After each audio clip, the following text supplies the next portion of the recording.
Welcome to Whispers After Midnight. Tonight's story takes us deep into Texas, 1839, where history hides something far darker than legends. This is the true and chilling account of a ruthless alliance between Comanche warriors and enslaved people, a secret pact born from desperation, revenge, and survival, one that led to the brutal destruction of 8 families in just 1 year. In 1839, Texas was a raw and dangerous frontier, barely holding together under the weight of violence, ambition, and fear. Settler families lived miles apart, surrounded by dense wilderness, with no real law enforcement or reliable military protection. Homes were small wooden cabins, often built near rivers or forests for survival, but these same locations made them vulnerable to attack. Life revolved around constant alertness. Men slept with rifles within arm's reach. Women feared the night, and children were raised knowing silence could mean safety. Communication between settlements was slow, medical help was almost non-existent, and a single mistake could mean death. This fragile way of life created perfect conditions for betrayal, secret alliances, and sudden destruction. Because when help was days away, even one coordinated attack could erase an entire family before dawn. By 1839, the relationship between Texas settlers and the Comanche people had collapsed into a cycle of violence and retaliation. Settlers continued to push deeper into Comanche hunting grounds, fencing land, killing buffalo, and building permanent homes on territory the Comanches depended on for survival. Treaties were made and broken repeatedly, often ignored the moment they became inconvenient.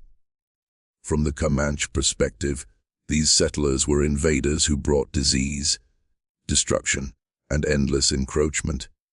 From the settlers' point of view, Comanche raids were seen as savage and unpredictable, fueling fear and hatred. Each raid, each burned cabin, each stolen horse demanded revenge, and revenge demanded more blood. By the time 1839 arrived, tension was no longer simmering, it was explosive, turning the Texas frontier into a place where trust was impossible and violence felt inevitable. In early Texas, slavery was not just a system of forced labor. It was a daily reality of cruelty, control, and broken humanity. Enslaved people lived under constant surveillance, subjected to harsh punishments, public beatings, and psychological terror meant to crush any thought of resistance. Families were routinely separated, sold without warning, and denied even the most basic rights to safety or dignity. Many enslaved individuals worked on isolated frontier plantations, far from towns or witnesses, where owners ruled like absolute authorities. Escape was nearly impossible, and rebellion meant certain death. This environment bred deep resentment, anger, and desperation. For some, survival meant enduring silently. For others, it meant seeking any opportunity, no matter how dangerous, to strike back at the system that had stolen their freedom. In such extreme conditions, alliances once thought unthinkable began to feel like the only path toward revenge or escape. By 1839, 2 very different groups on the Texas frontier, Comanche warriors and enslaved people, found themselves bound by a dangerous common ground, a shared enemy. For the Comanches, settlers represented invasion, broken treaties, and the destruction of their way of life. For enslaved people, those same settlers were masters, overseers, and symbols of endless suffering. Though their cultures, goals, and histories were vastly different, resentment toward the same oppressor created a grim point of connection. Hatred became a language both sides understood. In whispered conversations, stolen moments, and silent observations, the idea began to take shape that cooperation could serve mutual revenge. It was not built on trust or friendship, but on necessity and rage. When survival and retribution outweighed fear, moral boundaries blurred, and the unthinkable slowly became possible. The pact did not begin with a formal meeting or spoken agreement. It formed in silence, secrecy, and shared observation. On isolated plantations and remote homesteads, enslaved people watched patterns settlers never noticed: when men left to hunt, when weapons were stored, when families slept unguarded. At the edges of the frontier, Comanche scouts observed the same weaknesses, mapping trails, counting horses, and studying routines. Over time, indirect contact emerged through runaways, stolen goods, or brief encounters in the wilderness. Trust was minimal, but opportunity was powerful. Information became currency. In exchange for guidance, supplies, or protection, enslaved individuals quietly provided intelligence that settlers assumed would never turn against them. This was not a pact of equality or long-term unity. It was a fragile, dangerous agreement driven by revenge and survival. Every participant knew discovery meant death. Yet desperation outweighed fear, and once the first secret was shared, there was no turning back. The most dangerous weapon in this alliance was not force, but information. Enslaved people lived inside settler households, unseen and underestimated, hearing conversations meant to be private. They knew which families owned firearms and which did not, who slept lightly, who trusted their neighbors, and who felt safe enough to leave doors unbarred at night. They observed patrol schedules, supply shortages, and moments when men were away from home for days at a time.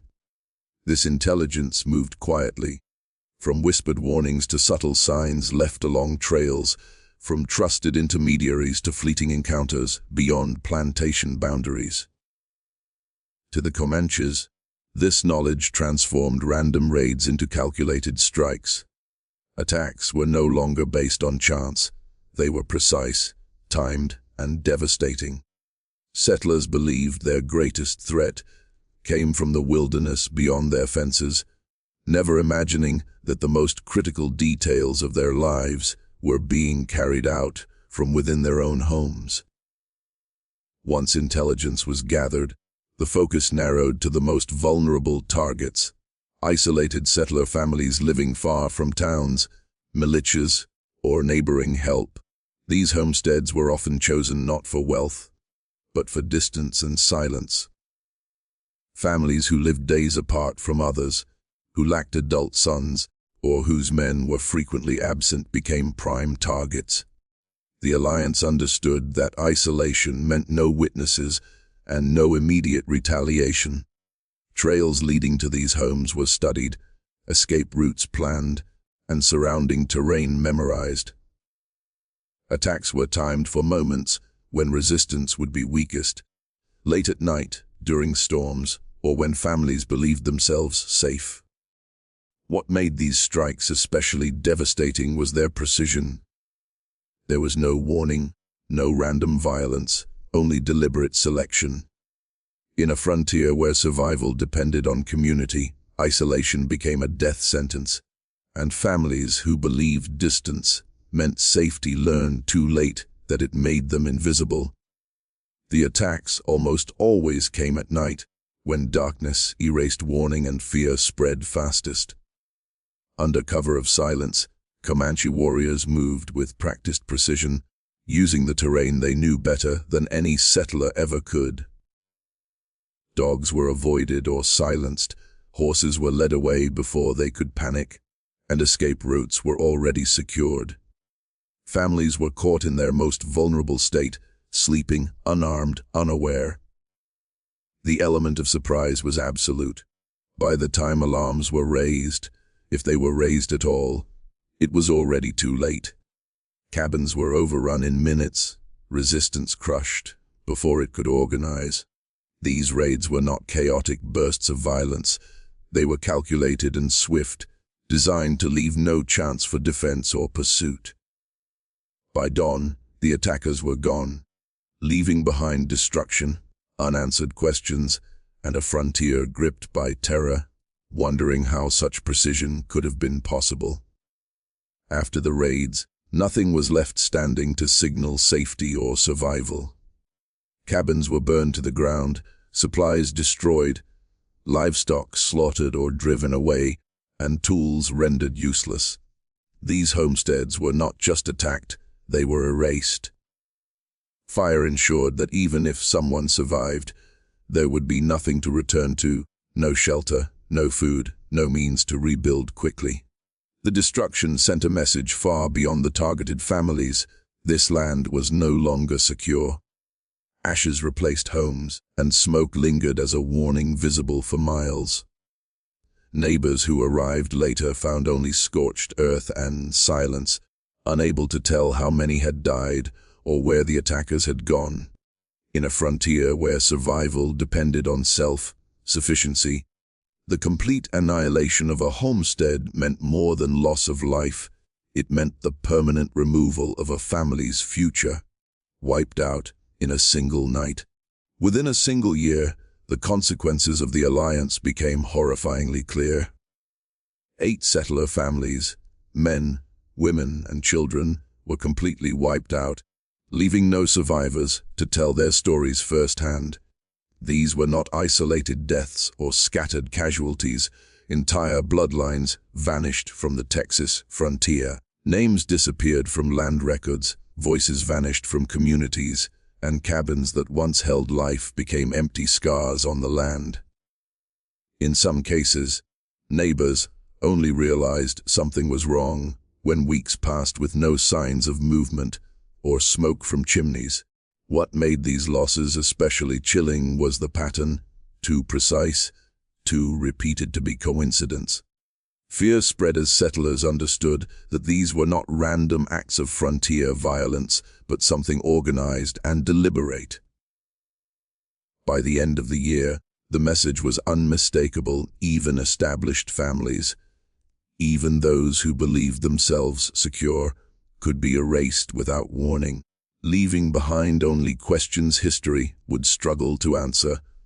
As news of the destroyed homesteads traveled from settlement to settlement, fear began to infect the Texas frontier like a slow-moving plague. Families stopped sleeping through the night, keeping weapons close and posting armed watches until dawn. Parents forbade children from wandering far from home, and neighbors who once trusted one another began to grow suspicious and withdrawn. Rumors spread faster than facts. Some spoke of invisible enemies, others of betrayal from within. Every rustle in the dark, every missing horse, every unfamiliar footprint became a potential warning. Settlers abandoned isolated land and fled toward larger communities, leaving behind crops, livestock, and dreams of prosperity. The frontier, once driven by hope and expansion, hardened into a place of paranoia and constant dread. The greatest damage was not only the lives already lost, but the lingering terror that followed, because no one knew who might be next, or where the next strike would come from.